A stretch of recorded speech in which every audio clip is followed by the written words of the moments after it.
detrás del mundo infinito que es la mente del hombre, entre las estrellas que cubren el cielo en el perfil gastado de las viejas piedras, existen verdades escondidas, otra realidad que apenas vemos.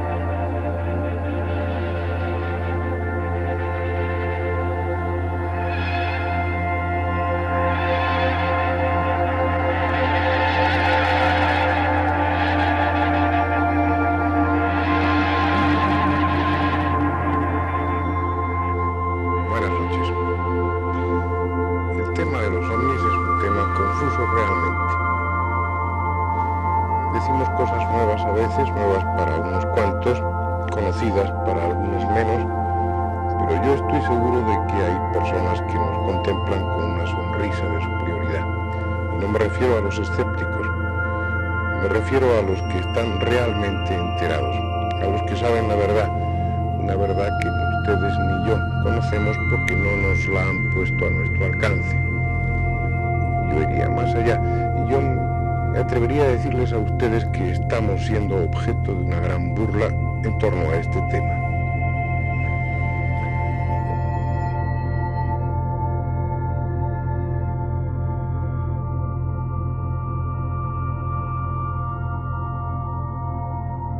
Información posible, requisan incluso y a veces roban descaradamente toda esta información, la archivan con el epígrafe de alto secreto y ello no es inconveniente para que después, sin un ápice de sonrojo, digan tranquilamente en sus informes que los ovnis no existen, que debemos dejar de preocuparnos por ellos.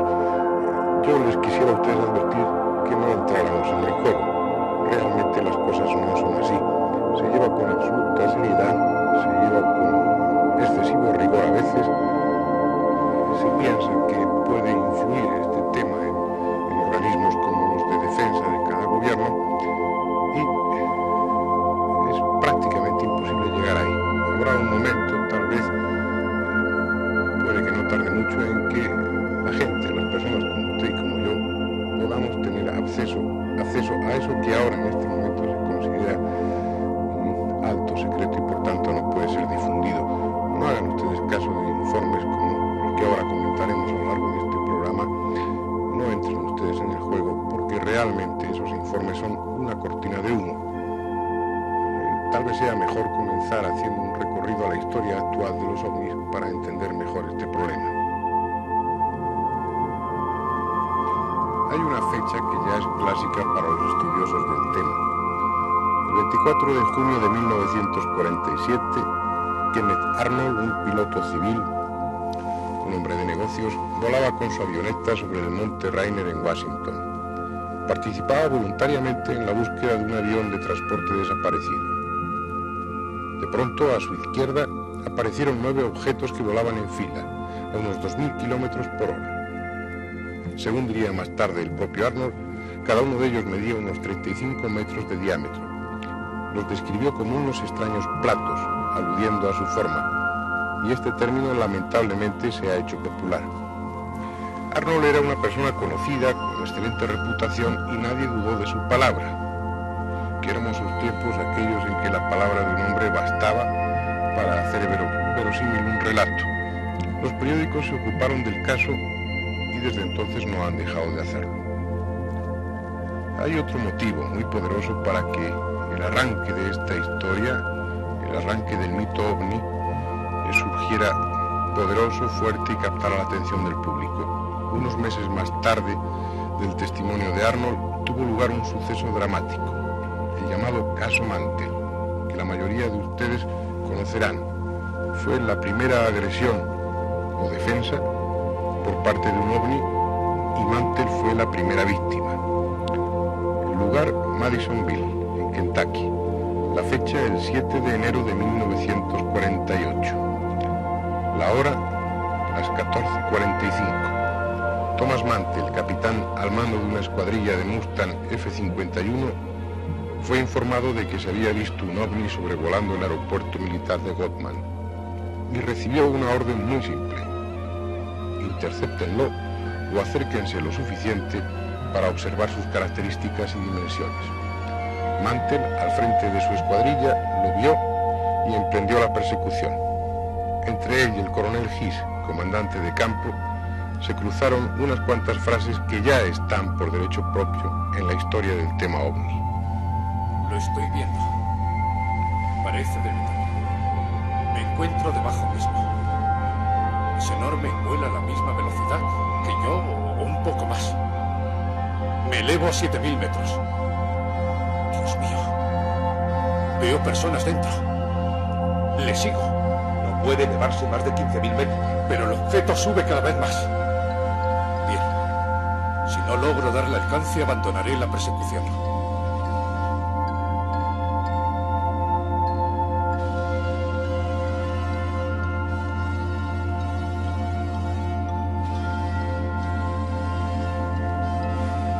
Hora las 15:30. Se había perdido definitivamente todo contacto con el capitán Mantell. Al día siguiente se encontrarían los restos del aparato desintegrado a 130 kilómetros de la base.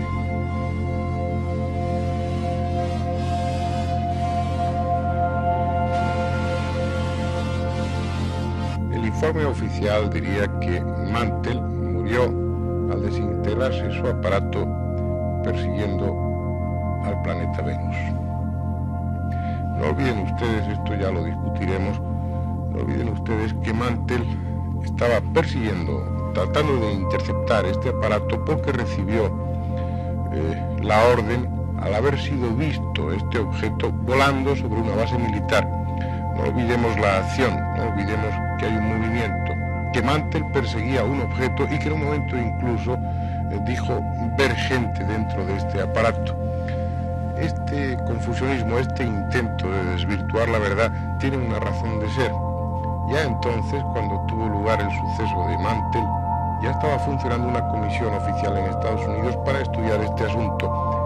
Se fundó el 30 de diciembre de 1947 por orden de James Forrestal, que era en ese momento el secretario de Defensa de Estados Unidos.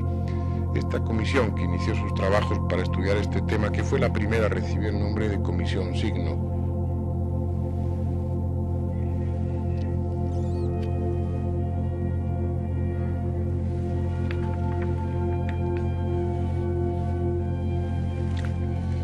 En julio de 1948 se elevó un informe definitivo en el que se llegaba a la conclusión de que los ovnis eran vehículos interplanetarios.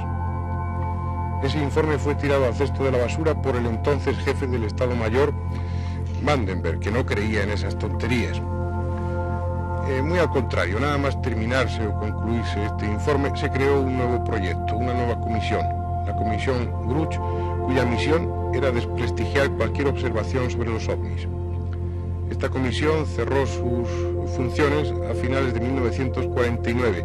Quedó de ella un informe de 600 páginas. Este informe fue la segunda gran burla que el gobierno de Estados Unidos dirigió al público. En este informe se estudiaban, se analizaban exhaustivamente miles de testimonios, miles de fotografías. Muchas de ellas, evidentemente, eran un error, cuando no malintencionadas. Muchas de estas fotografías, muchos de estos testimonios correspondían al planeta Venus, a globos sonda, a fenómenos atmosféricos, bolas de plasma, pero había en este informe un 23% de casos en los que esta equivocación, este error, había que desecharlo. Existía un 23% de casos en los que no había más explicación que la que tales objetos observados o fotografiados eran auténticos ovnis. A pesar de ese 23%, el informe sacaba la conclusión de que los ovnis no existían. Es realmente asombroso cómo puede casi una cuarta parte de esos informes camuflarse, ignorarse Y a pesar de quedar claro que no se trataba de ninguno de los objetos que inducen a error, a pesar de todo eso, decir que ese 23% no importaba y que los ovnis no existían. Lo mismo sucedió con el célebre Libro Azul, la última comisión que cerró sus funciones el 17 de diciembre de 1969. La conclusión fue tajante y definitiva, tan definitiva que es absurda por parte del gobierno de Estados Unidos. Igualmente, según esta comisión, los platillos volantes, los ovnis, no existían. Esta es la información oficial. La auténtica, la real, no es así. En carpetas con el epígrafe de alto secreto están recogidos una serie de testimonios, una serie de informes que probablemente nunca llegaremos a conocer. La CIA ha intervenido de forma activa y continuada en todos estos proyectos. Las disposiciones AFR 200-2 y la JANAP 146 preveían hasta $10.000 de multa y 10 años de reclusión a cualquier miembro de la Comisión Libro Azul si éste proporcionaba informes a personas o medios civiles. Pero este control gubernamental sobre el tema OVNI no es privativo de Estados Unidos. Se puede extender a todos los demás países. Por ejemplo, aquí en España los pilotos civiles tienen órdenes al respecto. Bueno, antes, yo no sé ahora si seguirá haciendo, cuando había un objeto no identificado que no se podía confundir con un avión o con un globo sonda, había una obligación de informar en el ejército a su jefe superior inmediato, o también, en caso de aviación civil, en el informe que se hacía a diario. Había un instituto, que era el Instituto Smithsoniano, parece que se llama así, en Estados Unidos, que tomaba nota de los objetos no identificados, a la altura que volaban y la velocidad relativa que tenían, que era lo que se tenía que decir en un caso de estos. Lo que pilotos y personal técnico de aeropuertos tienen totalmente prohibido es filtrar, suministrar información a los medios públicos. Por ejemplo, los controladores de vuelos, si caen en esta falta, si proporcionan datos que no deben ser sabidos por el público, son castigados abriéndoseles expediente. Esto es totalmente cierto. Las cosas realmente se complican para aquellos que estudian el tema, para aquellos que estudiamos el tema OVNI. De una parte, la información más veraz, la más seria, que es la que pueden proporcionar pilotos, controladores de vuelo, personal de aeropuerto, realmente los expertos, en su mayor parte es secuestrada por las autoridades competentes y no llega a trascender al público. Sus informes no llegan hasta nosotros. Además, si a esto añadimos que gran parte de los informes, de los testimonios que circulan sobre este tema, son falsos, aún se complican más las cosas. Es difícil establecer por qué la gente miente en torno a un tema como este. Algunos lo hacen por llamar la atención, por aparecer en los medios de difusión, otros por lucro. Hay auténticos negocios montados sobre este tema, especialmente en Estados Unidos.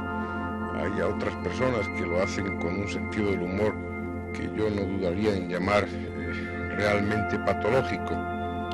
Pero si dejamos los testimonios verbales aparte y nos fiamos de los testimonios gráficos y tenemos en cuenta las fotografías que tan abundantes son sobre este tema, vamos a encontrarnos con que gran parte, o por lo menos alguna parte de este material gráfico también es falso, porque una fotografía es susceptible de ser trucada, de ser preparada con mucha facilidad.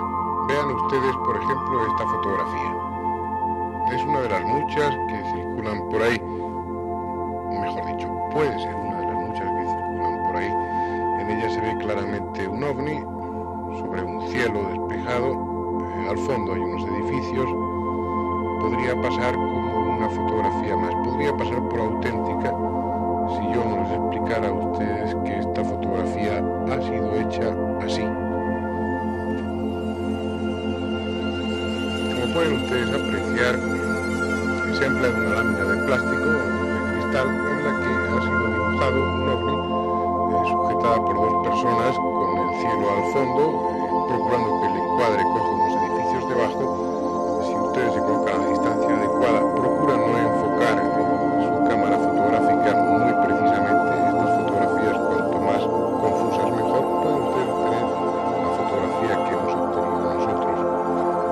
han sido realizadas muchas de estas fotografías que circulan por ahí, pero hay otros métodos aún más sencillos.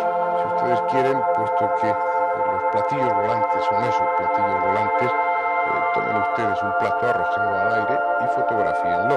Obtendrán, como bien decía Antonio Rivera, no la fotografía de un ovni, obtendrían la fotografía de un plato lanzado al aire, pero ustedes podrían difundirla como una fotografía de un ovni y mucha gente se lo creería.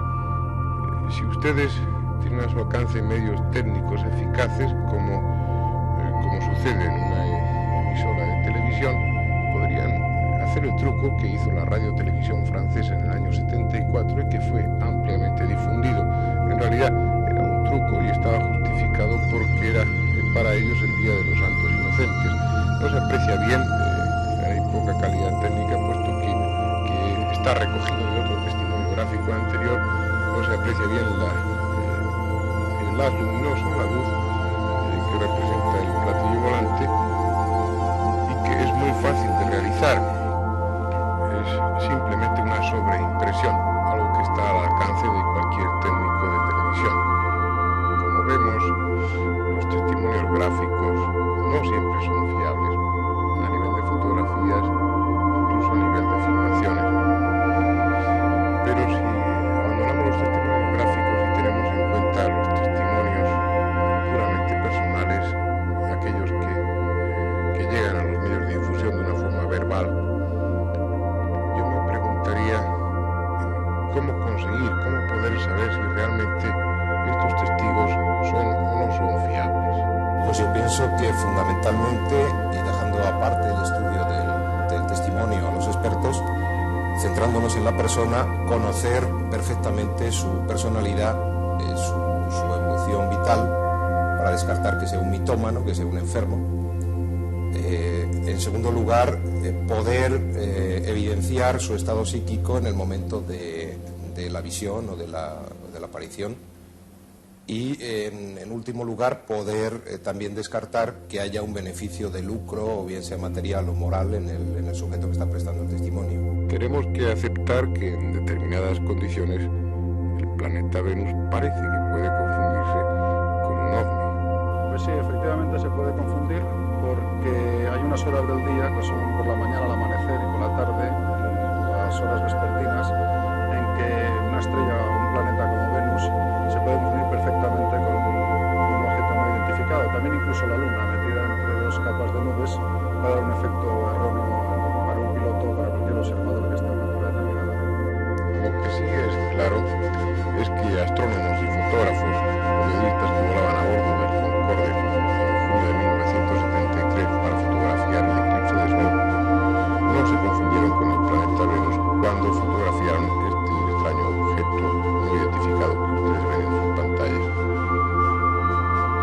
Si hablamos de personal experto, si hablamos de testimonios fiables, porque la identidad del testigo, por su profesión, por sus características, es de tener en cuenta, yo consideraría que los testigos más idóneos serían los propios astronautas.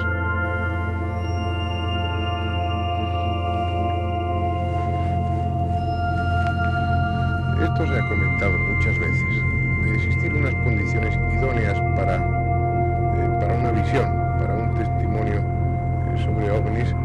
Esta posición aventajada es sin duda la que tenían a lo largo de todas las experiencias realizadas los astronautas que volaban a bordo de las cápsulas. Allí, sin distorsión en el espacio, sin encontrarse influenciados por las condiciones atmosféricas, sin posibilidad de que a esa altura llegaran globos sonda, hubiera aviones más o menos conocidos que pudieran inducir a error. En estas condiciones tan favorables tendría que, de existir realmente los ovnis, haber testimonios de todos estos astronautas. Realmente los hay desde la primera experiencia en este sentido, desde que Gagarin emprendió su primer vuelo orbital. Hay testimonios más o menos difundidos. Me recuerdo que esto se lleva generalmente con gran secreto, en los que se habla de ser perseguidos, incluso estas cápsulas, por objetos no identificados, por auténticos ovnis.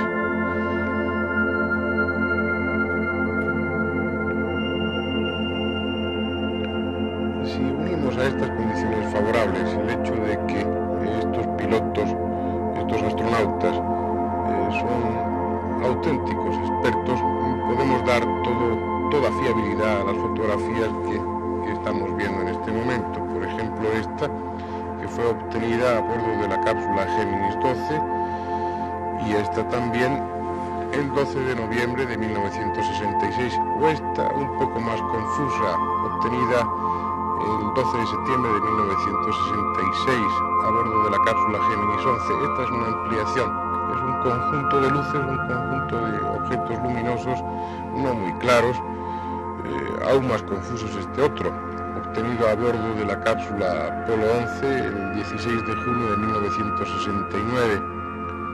Estas fotografías, aunque la NASA no se ha pronunciado muy favorablemente y se ha visto obligada por la presión que ejercían los medios de comunicación a difundirlas, son realmente uno de los testimonios más objetivos y más claros que hay. Esta, por ejemplo, obtenida durante el vuelo del Géminis 12, según los expertos de la NASA, podría ser una reflexión de uno de los elementos que tenía la cápsula, producto de la reflexión del Sol sobre él, aunque siempre habrá testigos y habrá testimonios que permanecerán en el enigma.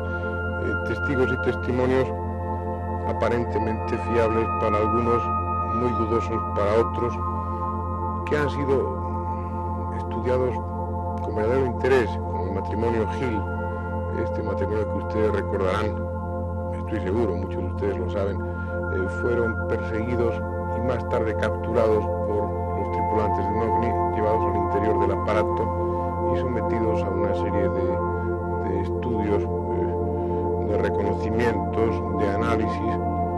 Parece claro que para tener un mejor conocimiento de nosotros los humanos, y después vueltos a poner en su coche en la carretera y abandonados. Este matrimonio Hill, en su historia había, mejor dicho, 2 horas que no existieron, 2 horas de las que no guardaban memoria. Este asunto fue llevado al cabo de algún tiempo de suceder por un psiquiatra experto, y por medio de sofrosis, por medio de una hipnosis profunda, llegaron a poder reconstruir lo que había sucedido en esas 2 horas. Se ha escrito mucho sobre este tema y hay un libro que ha alcanzado una gran divulgación en la que está perfectamente descrito. No obstante, el estudio que se hizo, bien hecho, realmente bien hecho, aún así hay tantos factores que pueden influir sobre él que no están las cosas muy claras, pero mucho más confusas están aún sobre uno de los testigos, uno de los protagonistas típicos del fenómeno ovni. Me estoy refiriendo a Adamski. Adamski, el astrónomo aficionado, Adamski, que es casi la picaresca del tema ovni, Adamski, que ha sido uno de los que más han contribuido a dar a este fenómeno, a este tema de los ovnis, un carácter de mito. Era un astrónomo aficionado que poseía un restaurante al pie del Monte Palomar, como ustedes recuerdan, uno de los observatorios astronómicos más importantes de Estados Unidos. Tenía 2 telescopios, uno de 6 pulgadas y otro de 15, a los que había adosado una cámara fotográfica. Pasaba el tiempo rastreando el cielo y así consiguió fotografiar decenas de ovnis. Este, que ven ustedes, fue uno de los más impresionantes. Realmente, si hemos de ser sinceros, hay que confesar que este ovni tiene un aspecto extraño, un tanto sospechoso. Parece sacado de una novela de Julio Verne.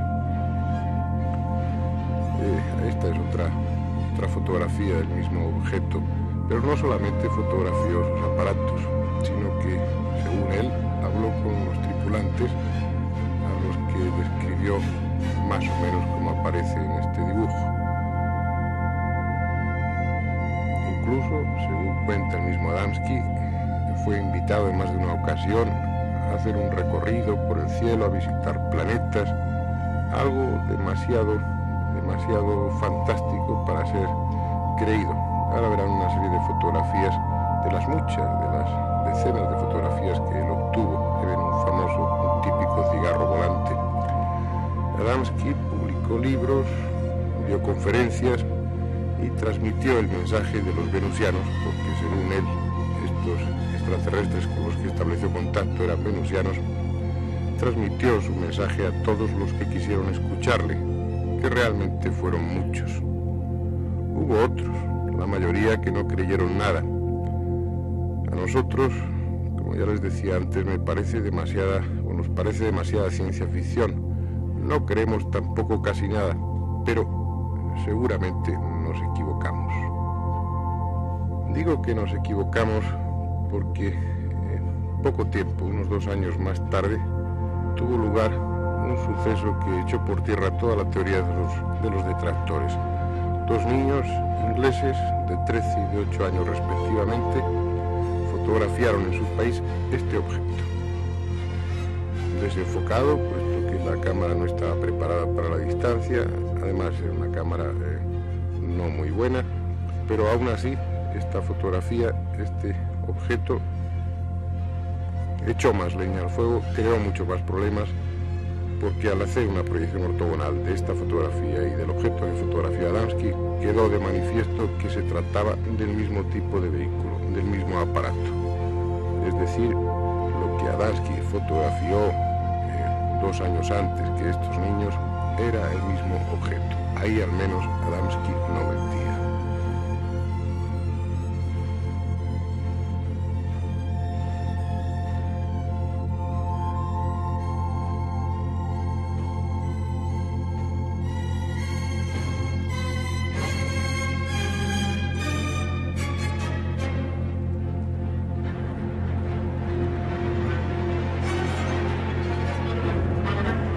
En 1965 se vieron objetos similares en Andorra y también en Finlandia. Sí es cierto que Adamski se disparó al hablar de este tema. Lo que parece claro es que respecto a la fotografía de su célebre ovni, la más divulgada, no mentía realmente. La confirmación de estos niños en Inglaterra, la confirmación de los testimonios abundantes en Andorra y en Finlandia parecen no dejar lugar a dudas. Tema muy confuso, muy difícil de interpretar este de Adamski. ¿Hasta qué punto él estaba hablando de la verdad? ¿Hasta qué punto dejó volar su fantasía? Probablemente era un hombre bien intencionado que aprovechó una serie de hechos reales, de hechos auténticos, para luego construir toda una teoría, igual que está sucediendo en la realidad en este momento con otros presuntos embajadores de los extraterrestres. Adamski, como digo, probablemente aprovechó estos testimonios auténticos para poder, o tratar, mejor dicho, de influir entre sus contemporáneos en el sentido de que abandonaran las guerras, de que abandonaran los experimentos atómicos. Nunca sabremos realmente si los extraterrestres le hicieron mensajero a él o no, pero es tan de ciencia ficción, es tan bonito todo lo que él cuenta que es difícil de creer. De todas formas, a pesar de estar desprestigiado, a pesar de estar insultado por los periódicos, por los medios de difusión, Adamski sin duda prestó servicios muy importantes al gobierno de Estados Unidos. Algo más de todo lo que trascendió a la prensa llegó a través de sus manos a los organismos competentes de entonces, porque Adamski, cuando murió, fue enterrado en el cementerio de Arlington. Ese cementerio que en Estados Unidos está reservado para los hombres públicos, para las personas que han prestado grandes servicios a la patria, como en este caso, en estas imágenes ven ustedes, sucedió con el fallecido presidente Kennedy. ¿Qué sucedió en realidad con Adamski? Permanece secreto probablemente en los archivos de algún departamento especial del gobierno de los Estados Unidos. Nunca sabremos la verdad, posiblemente, como tal vez nunca sepamos la verdad del tema OVNI.